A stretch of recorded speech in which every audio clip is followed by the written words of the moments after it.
A productive synthetic chemist is going to make a mess.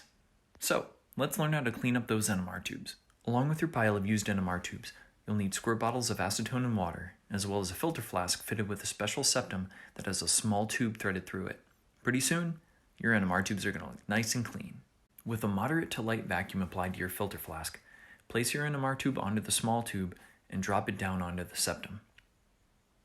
Because we so often use organics, acetone is my first choice for washing. Squirt some acetone into the cup created by the septum. This will be sucked up through the NMR tube, washing the entire length. I also use this as an opportunity to give the outside of the tube a quick rinse. Then switch to water to get any of the salts. And finally, another quick rinse with acetone to remove the water so that the tube will dry more quickly.